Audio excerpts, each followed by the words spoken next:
तो मैं आपको बताऊं कि भाई कुछ बच्चों के मन में है कि सर रिजल्ट रिजल्ट कब तक आ जाएगा, तो रिजल्ट के लिए मैं फिर पिछले डेटा पे जाऊंगा, रिलाई करूंगा कि भाई देखो कुछ, क्योंकि देखो ये डेट तो मुझे भी एसएससी ने नहीं बताई है, तो मैं किससे ये एनालिसिस करूंगा कि भाई कब आएगा रिजल्ट पिछली बार से।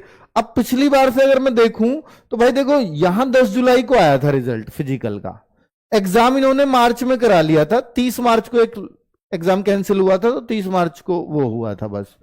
पर ये यहां था इलेक्शन, तो इसलिए इससे तुलना करनी बेकार है, क्योंकि 2024 में इलेक्शन आ गया था सेंट्रल वाला, मोदी जी वाला, तो भाई उससे तो अभी छोड़ दो, तो इस वाली से कंपैरिजन बेकार है। अब हमारा कंपैरिजन बनता है ऊपर वाले से, और ये सबसे तेज होने वाली भर्ती थी एसएससी जीडी की, तो भाई इससे तेज तो मुश्किल ही है, तो आप इससे कंपैरिजन कर लो।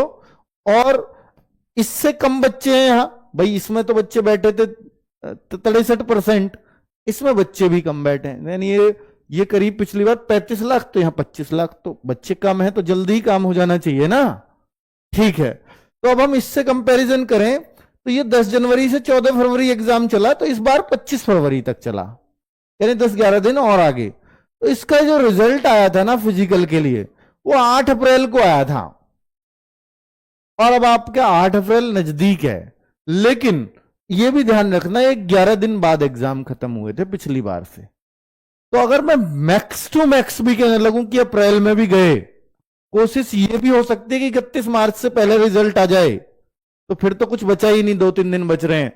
पर अगर ये अप्रैल में भी बिल्कुल ढीले हो गए, तो मैं इसमें 11 दिन और जोड़ दूं, तो ज्यादा से ज्यादा 20 अप्रैल से पहले आ जाना चाहिए, 20 अप्रैल से पहले। तो भाई देखो मेरा एनालिसिस ना मतलब ऐसा ही नहीं है, मेरा एनालिसिस है पिछली बार से तुलना करके, और ये फाइनल रिजल्ट ना 20 अगस्त को आ गया था, तो करीब करीब वही चल रहा है। तो हम ये मान सकते हैं कि अगस्त तक, और अब तो अगस्त छोड़ो, उस टाइम तो 3 कट ऑफ लगती थी, अब तो फिजिकल पास करते ही सबका मेडिकल करा दिया जाता है एक ही बार में, तो अब तो प्रोसेस और तेज होगा, तो हो सकता है जुलाई में ही फाइनल मेरिट लग जाए, जुलाई अगस्त में ही, तो या अगस्त के शुरुआत में लग जाए, तो इसी बीच में आपके फिजिकल करा लिए जाएंगे। तो सर फिजिकल के लिए कब तक समय समझो, तो समय ये समझो कि अगर ये 20 अप्रैल को रिजल्ट आता है, तो मई के लास्ट या जून में आपके फिजिकल हो जाने चाहिए, है ना। मई के लास्ट या जून में आपके फिजिकल अगर हो जाएंगे, तो एक आइडिया आपको मिल जाएगा कि हमें दौड़ शुरू कर देनी चाहिए या नहीं। तो फिजिकल के लिए आपको 1 से 1.5 महीने का समय बहुत आराम से मिल जाता है रिजल्ट के बाद। तो मैं ये मान सकता हूं कि ये मई एंड या जून में, मई एंड में बहुत जल्दी किया तो मई एंड में या जून में आपके फिजिकल करा दे, तो ये चांसेस आपके फिजिकल के लिए रहेंगे बच्चों। तो अब आपको मैंने एक मोटा मोटा आइडिया दे दिया है कि भाई देखो मैं ये तो नहीं बताऊंगा फिर से मैं कट ऑफ की रिवाइज कर दूं अपनी, पर मैं एक आइडिया बता रहा हूं कि वो नॉर्मलाइज्ड मार्क्स है, और नॉर्मलाइजेशन में ऐसे भी बताया मैंने कि भाई 15-15 16-16 नंबर भी बढ़ेंगे बच्चों के, और 15-16 सोचो कि यूपी में 130 नंबर पे आ रहा है नंबर जनरल में, तो 15 बढ़ेंगे तो आज 115, उस शिफ्ट में तो 115 वाला भी सेफ हो जाएगा। 115 तो यार ठीक ठाक है, बहुत हाई कट ऑफ तो नहीं है ना, 160 में से 115। तो अब आपको यही सोचना है कि भाई देखो कि अगर आप उस स्कोर के आसपास है, और नॉर्मलाइजेशन जितना मैंने बताया है उतना पक्का मिलेगा, उससे प्लस ही होगा, उससे माइनस नहीं होना। ठीक है, मैंने अगर किसी शिफ्ट में यह बोला है कि इस शिफ्ट में 6 नंबर का नॉर्मलाइजेशन मिलेगा, तो 8 का तो हो जाएगा, और 5 के चांस बहुत कम है। ठीक है, तो अब आप अपने आप को उस हिसाब से अकॉर्डिंगली प्रिपेयर कर सकते हो। तो भाई इतना ही मैं आपसे कहना चाहूंगा। और जो बच्चे, देखिए वैसे तो होना नहीं, तो दुख होता है कि भाई हाँ कि नहीं हम जो है इसी भर्ती में सेलेक्ट हो जाएं, चाहे कोई पोस्ट मिल जाए, ये हर बच्चे की चॉइस होती है। पर फिर भी मैं आपको बताऊंगा, देखिए फिर भी कुछ बच्चों को निकलना होगा ही, तो फिर बहुत निराश अपने आप से मत होना, क्योंकि रिजल्ट नजदीक में ही है, 8-10 अप्रैल 20 अप्रैल जो भी है, बहुत दूर नहीं है। तो ये नई भर्ती है, और इसके लिए भाई आप अभी से प्लीज बैच लें ना लें फर्क नहीं पड़ता, क्योंकि आप अगर यहां तक हैं और फाइट में अपना स्कोर सोच भी रहे हैं, और मान लीजिए रह जाएं, किसी स्टेज पे जाके, तो बहुत परेशान होने की जरूरत नहीं है। अगर आपकी एज बच रही है ना, तो आपको डेट पता है, सब कुछ पता है, बस इतना ही हो जाएगा कि ये लोग अब ट्रेनिंग पे जाएंगे, आप बस 8-10 महीने बाद ट्रेनिंग पे चले जाओगे।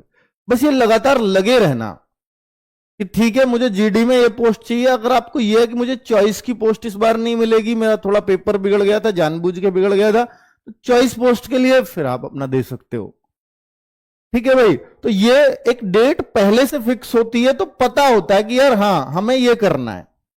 ठीक है, और ये अच्छी बात यह है कि कैलेंडर में भर्ती का हमें पता है। ठीक है भाई, तो जिनका नहीं होगा वो, उनको अगर एक बैच उन्होंने कोई भी कंप्लीट कर रखा है, कोई भी, तो मुझे लगता है उनको दूसरे बैच की बहुत ज्यादा नीड होती है।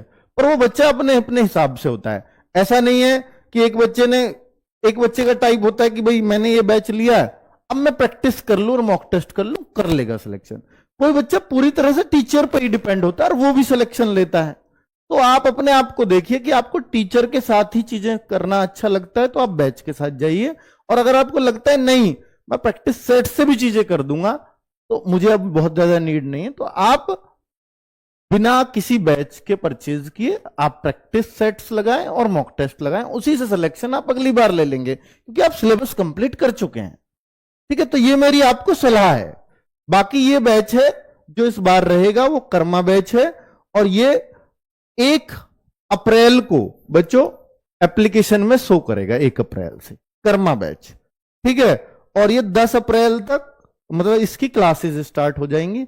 और ये कोशिश हमारी यही है कि जो बच्चा लास्ट में तैयारी में जुटता है ना, तो मान ली नवंबर में फॉर्म आए, उसने तभी जागा, तो मार्च अप्रैल में अगर एग्जाम है तो उसका सिलेक्शन नहीं हो पाएगा जीडी में, क्योंकि आपकी कट ऑफ बहुत हाई जाती है।